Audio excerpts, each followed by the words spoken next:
football in terms of no one was really hitting, blah, blah, blah. I don't care. There were Buccaneers players out on the practice field, so that gives us a whole nother group of things to talk about. So I know you guys probably have lots of questions. And again, for any of those, if you're not already watching on the Facebook page, head on over there and leave your questions for us in the comments section. So as we give people a chance to do that, I just wanted to hear your initial thoughts from the rookie minicamp. What were you watching for? What stood out to you? What do you feel like you learned, even though, as we talked about, we know it is not big, full-on 11 on 11 type of football? Oh, I think you might be muted. Maybe. There we go. Microphone issue. Sorry, everyone. It wasn't so much that it wasn't any hitting, because there's been no hitting in the offseason for a long time now. It was more that this was not much like the rookie mini camps we became used to before 2020, when everything got canceled, because there were only 26 players on the field. You were limited to 5 tryout players per team. Usually you have about 25, which gets your roster over 50, and it's more like a real practice. There was very little 11 on 11 work on either day. It was a lot of breakout stuff, which is useful. Don't get me wrong. It's useful. It's, it's sort of the building blocks as you're, teaching these players the specific movements of different defenses and so on.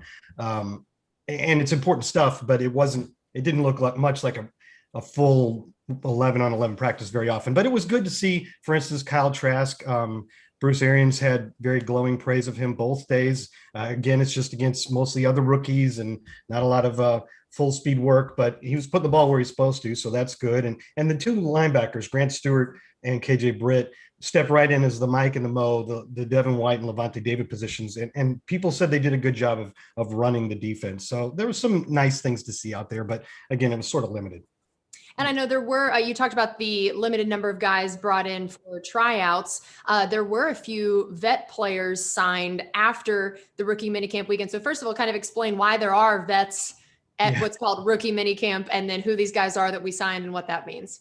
Yeah, so we used R5, and I think some other teams did around the league too, instead of bringing in more undrafted rookies, because really the pool was kind of slim this year. And not as many, the entire draft class was smaller, and there just wasn't a lot of leftover talent out there, most likely. And basically what the Bucs did was use their 5 spots on veteran players.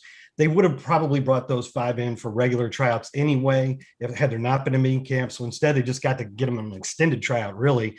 And I guess it was a good thing, because the Bucs signed 4 of the 5 veterans they brought in: Antonio Hamilton, a cornerback; Tremaine Pope, a running back; Jarrell Adams, a tight end; and Curtis Riley, a safety. And the interesting one there to me is Antonio Hamilton, because he played against the Bucs with the Chiefs in Super Bowl 50. He played all 19 games for them, was a core special teamer. So it's almost a little surprising he was sitting out there and had to do a tryout contract, but I think it's a nice depth addition for the Buccaneers. Jeffrey asked, will we have a chance at keeping 4 quarterbacks? Well, yeah, if you put one on the practice squad, but I would be surprised. And you can with veterans, as you know. There's some exceptions. And if we do end up with the same COVID protocols and we have a 16-man practice squad, then you have like six spots you can use on veterans. So, if you keep 3 of those guys and don't keep one of the veteran backups, you could potentially put them on the practice squad. But I would be surprised if you carry 4 on the 53-man roster. It's already a little bit, I wouldn't say a struggle, but it almost feels wasteful already to have a 3rd spot on your 53 for a player that isn't, like last season, wasn't active for a single game. Right, that's true. And Daniel asked, is there anyone that stands out for a punt or kick return so far? Well, nobody stands out, because all the practices we've had were the 3 rookie practices. And again, that's not, the whole team wasn't there. And they did do some punt work though. And I do think they really would like to see Jalen Darden grab that punt return role, maybe kickoff return, but that role has kind of been diminished anyway. You don't get a whole lot of kickoff returns, and you could certainly put a running back there. But punt return is still an important position, and I think they'd really like to see him grab that job for sure. Okay. And Matthew asked, who do you think has had the best rookie minicamp so far? Or who? And then he also asked, who do you believe has the best chance to make an immediate impact? Well, you mean, I don't know if those are the same questions. Yeah, I think they're 2 separate ones. Yeah. There was a cornerback who was an undrafted rookie that we signed, named Cameron Kinley, who had a couple picks and is, he did enough out there to be brought up in the post-practice interviews with Bruce Arians. So in addition to the ones I mentioned earlier with Kyle Trask and the two linebackers sort of getting good praise, I would draw him out. Now, who has a chance to make the instant impact? I think we might have answered this last week, and unfortunately for me, it's the boring answer, Joe Tryon, because Kyle Trask probably isn't going to play right away. Robert Hainesy is probably a reserve to start. Maybe Jalen Darden and the rest of the guys in third day get special teams roles. But the one guy that will probably right away get snaps in either offense or defense is Joe Tryon, because even though you have two great starters in Shaquille Barrett and Jason Pierre-Paul, Joe can work right into that mix and give those guys a break. And also they are talking about him playing on the inside as well. So he can spell guys like Will Golston as well. So if he can be versatile and play inside and outside, there's no reason he shouldn't get snaps right away and get him on the field, and maybe he'll get some sacks. Yeah. And it was sad to not get a chance to see him out there at rookie minicamp as much as we would have liked. What did coach say about that?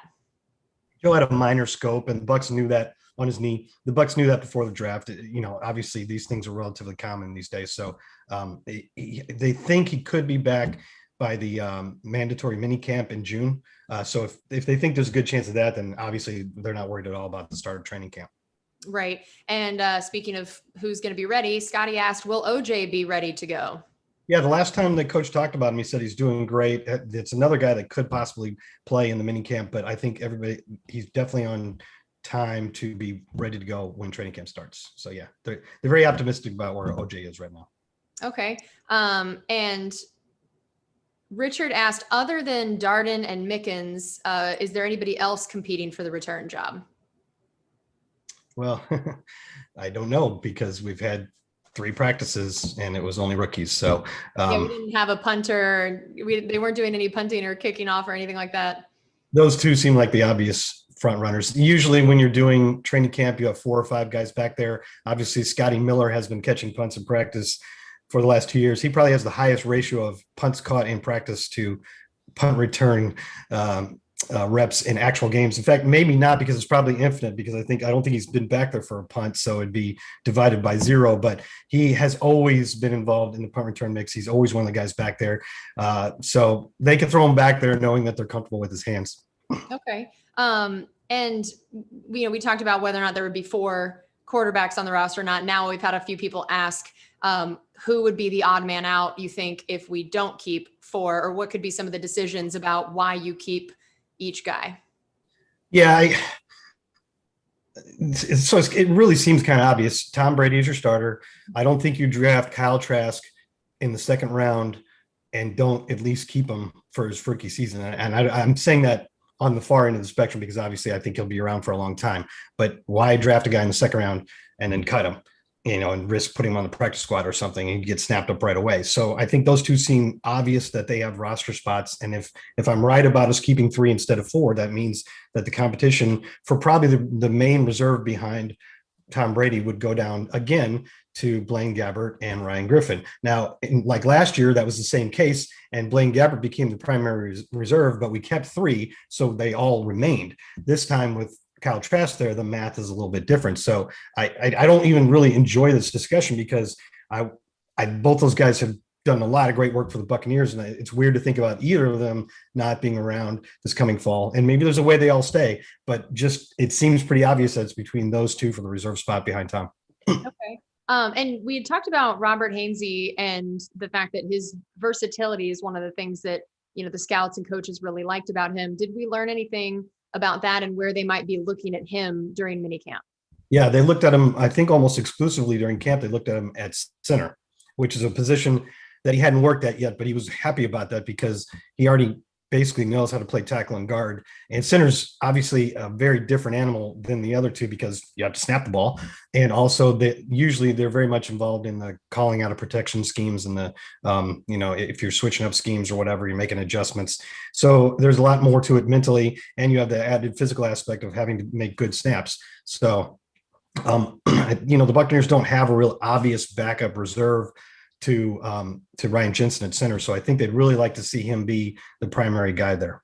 Okay. And Richard said, other than the New England game, which game are you most anticipating? I like that he took that one off the table, the more obvious answer there. I like that he did too.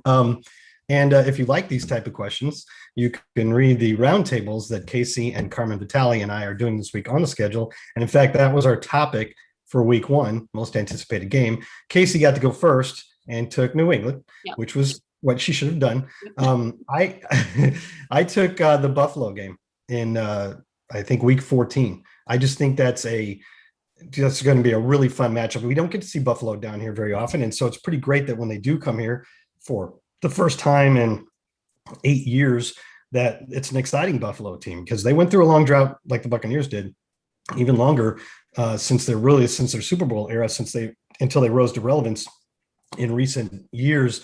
2 years ago, they were kind of a wow, where did they come from team with Josh Allen being okay. And I think they went 10-6 because they were good overall. And then last year, Josh Allen made one of the most remarkable season over season improvements in a quarterback that you're ever going to see, and became an MVP candidate. And they became a 13-3 team and lost to Kansas City in the Super Bowl. So that's one of the best teams on the Bucs schedule.